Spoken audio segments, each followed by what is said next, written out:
Fala galera, tudo bom com vocês? Espero que sim, eu estou bem. Estamos aqui para mais uma videoaula, que no caso será a aula de História, direcionada para os alunos do 8º ano, tá?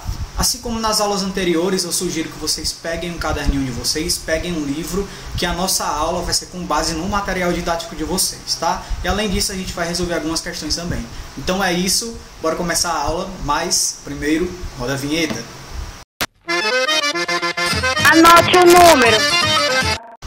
Bora lá, galera. Capítulo 3, Iluminismo. Na aula anterior, para entender o Iluminismo, a gente começou a entender um contexto anterior, o contexto que de fato fez com que os pensamentos iluministas começassem a existir e, portanto, se desenvolver, tá? Então a gente falou do antigo regime e a gente também falou de um período de mudanças, tá? A partir da mudança de pensamento, a partir da mudança de perspectiva de um antigo regime para um novo momento, né? Mais modernizado, moderno no caso, tá? Então hoje a gente vai falar sobre o liberalismo econômico e a gente vai falar sobre alguns pensadores importantes naquele período, show?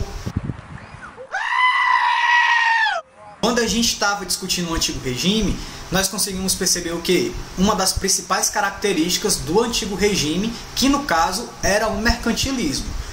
Os iluministas, né, o pensamento iluminista ia de encontro ao mercantilismo. Os iluministas defendiam que o Estado não deveria interferir na economia, tá? É a partir daí que surge o liberalismo econômico.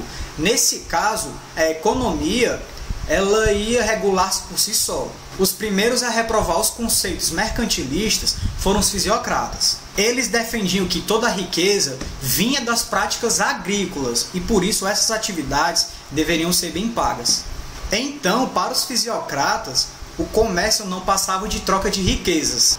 Um dos grandes pensadores dessa corrente de pensamento foi Adam Smith, que é tido como o pai da economia liberal. O liberalismo econômico, galera, é uma corrente baseada no individualismo, tá? Em que a economia, tá? As atividades relacionadas à economia deveriam ser levadas por indivíduos, tá? Por pessoas e não pelo governo em si. Nessa perspectiva, o Estado serviria somente como um mantedor, sabe, como, entre aspas, um protetor econômico que daria condições para que o mercado e para que a economia conseguisse seguir seu percurso. É o quê? Então, foi nesse contexto filosófico que surgiu o pai, né, do liberalismo econômico, da economia liberal, né, que foi o Adam Smith. Galera, o Adam Smith ele nasceu na Escócia em 1723 e foi autor de muitos livros bem influentes, tá? Inclusive até hoje, ele é um dos grandes referenciais teóricos bibliográficos usados na universidade quando a gente vai estudar economia como ciência. Uma das obras mais conhecidas do Adam Smith é A Riqueza das Nações, tá? Que foi publicado lá na Inglaterra em 1776. O que era que Adam Smith falava?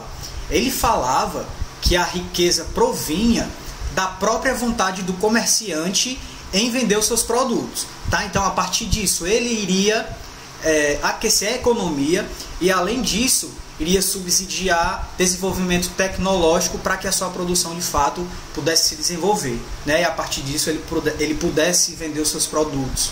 É ele que vai usar o termo mão invisível, né? Que é uma metáfora que se refere ao poder do mercado de se autorregular, né? Então o mercado ele vai se autorregular sem a intervenção do Estado. O quê? Não acredito. Sendo assim, a gente percebe que Adam Smith também era contra o mercantilismo, né? Então ele vai falar que o acúmulo de metais preciosos não é uma maneira coerente de medir a riqueza de um Estado, né?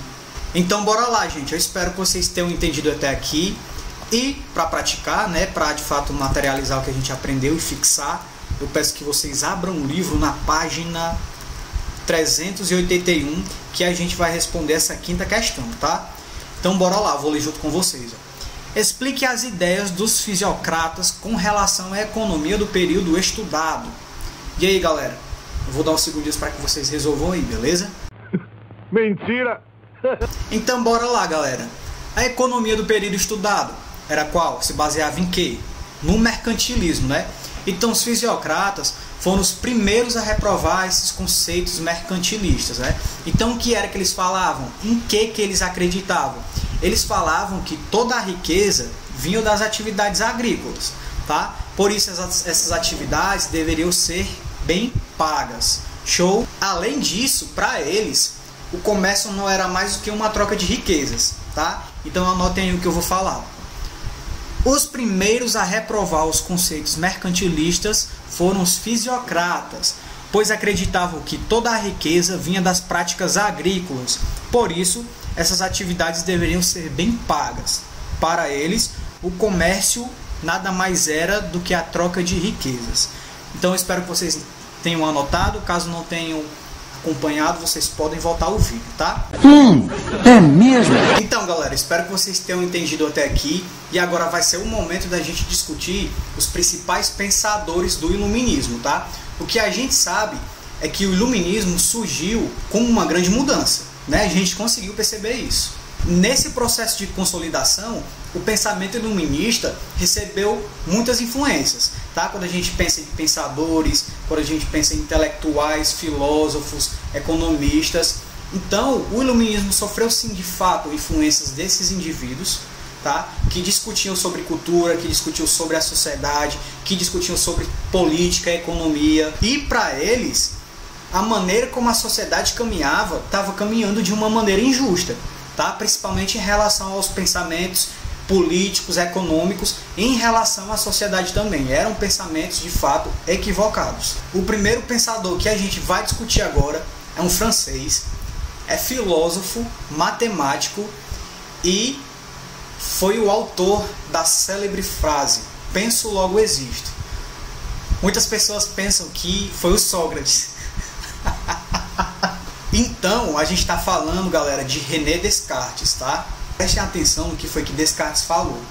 Ele falou que a verdade só seria alcançada a partir do momento em que um indivíduo conseguisse desenvolver duas habilidades que ele particularmente considerava as mais importantes, que no caso seria duvidar e refletir. De certa forma, essas habilidades foram fundamentais para que o iluminismo conseguisse se desenvolver na Europa e inclusive também na América. Foi ele também que desenvolveu o conceito de racionalismo cartesiano, que fala que é impossível o homem enxergar a verdade pura através dos seus sentidos. Sendo assim, para ele, o conhecimento verdadeiro só iria começar a surgir a partir da dúvida, certo?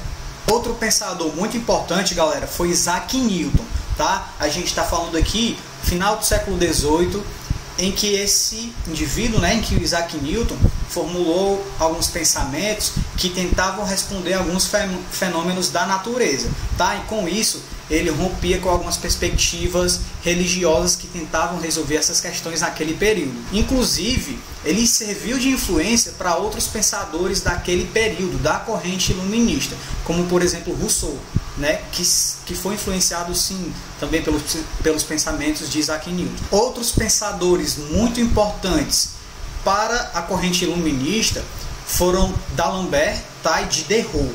Foram eles, junto com outros pensadores, que estruturaram a enciclopédia, tá? A enciclopédia, que foi o objeto que tinha um grande valor simbólico ali no contexto do iluminismo, tá? Então, galera, eu espero que vocês tenham entendido até aqui. E para a gente praticar, eu peço que vocês abram o livro na página 383, que a gente vai resolver essa sétima questão aí, certo? Então, bora lá, vou ler com vocês, ó.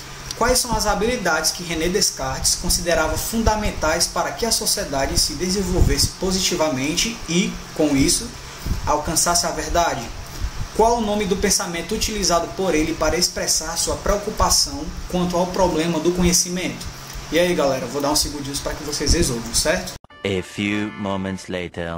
E aí, galera, quais eram as habilidades que René Descartes considerava de fundamental importância? No caso, era duvidar e refletir, tá? E em relação ao pensamento, se chamava de quê? De racionalismo cartesiano. Show? Outro nome muito importante no contexto do iluminismo, galera, foi Voltaire, tá? Foi filósofo, foi escritor. Em uma de suas obras, que inclusive foi bem polêmica, ele falou que não se deve misturar política com religião. Por que é que ele falou isso? Não sei. Ele falou que isso iria ocasionar um governo injusto, discriminatório e desigual em todos os âmbitos. Para além dos pensadores franceses, a gente tem também um pensador suíço bem importante chamado Jean-Jacques Rousseau, né? Ele foi muito importante porque ele foi uma das pessoas que influenciou a disseminação dos pensamentos iluministas no mundo, certo? Em um dos seus livros, gente, ele fala que o homem é naturalmente bom, né? No caso, o homem nasce naturalmente bom, porém, ele é corrompido pela sociedade. Ele falava que a sociedade só poderia, de fato, passar por uma mudança se as pessoas se ajudassem, né? Se a ajuda entre os indivíduos fosse mútua. Ele era crítico das privatizações, da propriedade privada, tá? E era adepto do pensamento de que as pessoas teriam que ser mais empáticas, né? Precisariam ter mais empatia pelos outros indivíduos. Então, nos seus pensamentos, ele trazia uma perspectiva mais humanista. Então é isso, espero que vocês tenham entendido até aqui. Agora é o momento de praticar. Então, para isso, eu peço que vocês abram o livro na página 384, que a gente vai responder a questão 9, questão de verdadeiro ou falso. Show? Então, bora lá, vou ler com vocês. Ó. Responda V para verdadeiro e F para falso. Item A. Voltaire acreditava que o ideal era que a política e a religião se misturassem, pois só dessa forma o antigo regime poderia ser mantido. E aí, galera, verdadeiro ou falso? Falso, né, gente? A alternativa A tá errada, porque Voltaire ele não concordava com essa fusão entre a política e a religião. Show? Bora lá para o item B. Voltaire não apoiava o fim da monarquia, porém acreditava que ela precisava se renovar com o pensamento iluminista. É verdadeiro, tá, gente? Voltaire ele não apoiava o fim da monarquia. O pensamento que ele tinha, inclusive, era que o rei fosse mais esclarecido, né, em relação à sociedade, aos direitos da sociedade. Ele acreditava que assim a sociedade se tornaria mais igualitária e que os direitos dos indivíduos, de certa forma, fossem respeitados, né? É o que a gente vai discutir um pouco mais lá na frente, em outro momento, certo? Bora lá para o item C. Então o item B é verdadeiro. Bora lá para o item C. Voltaire foi o autor da importante obra Dicionário Filosófico de 1764. É verdade, viu, galera? O item C também está correto. Então a gente tem o item A falso, o item B verdadeiro e o item C verdadeiro também. Agora bora lá para o item D. Os filósofos franceses tiveram pouca influência no cenário iluminista europeu. Apenas os filósofos ingleses eram valorizados. É errado, né, galera? A alternativa D está incorreta porque os filósofos franceses foram os principais pensadores do iluminismo. Show? Então o item D está errado. Então bora lá recapitular. Item A falso, item B verdadeiro, item C verdadeiro, item D verdadeiro. Item D falso, foi mal. Então a gente tem falso, verdadeiro, verdadeiro e falso. Show? Tá culpado! E para finalizar a nossa aula, galera, a gente vai falar sobre mais dois pensadores, no caso Montesquieu e John Locke. Então, galera, Montesquieu nasceu em 1689, era francês, era filósofo, era político e vinha de família nobre, tá? Mas apesar de vir de uma família nobre, ele não poupava críticas à Igreja Católica e ao regime absolutista, certo? Ele, inclusive, defendia a divisão dos três poderes, lá, do executivo, do legislativo e do judiciário. Então, para ele, o principal objetivo dessa divisão visava o bem da população, tá? Em que as decisões iriam ser divididas e isso, de certa forma, iria acabar com os abusos do rei. Então, galera, para finalizar, a gente vai falar brevemente de John Locke, tá? Era um pensador, filósofo, que nasceu em 1632, era um grande apoiador do liberalismo econômico. Além disso, ele também tinha algumas considerações em relação ao empirismo, né, que o verdadeiro conhecimento só viria a partir de experiências sensoriais. Além disso, ele acreditava também na tolerância religiosa, nos direitos individuais do ser humano, certo? Então é isso, galera. Por hoje a gente encerra aqui, né? Espero que vocês tenham entendido. E daquela mesma maneira, caso não tenham entendido, entrem em contato comigo pelas redes sociais ou falem no WhatsApp da escola, que a escola repassa a dúvida para mim e eu procuro tirar a dúvida de vocês. Show? Então é isso, continue estudando e até mais. Valeu!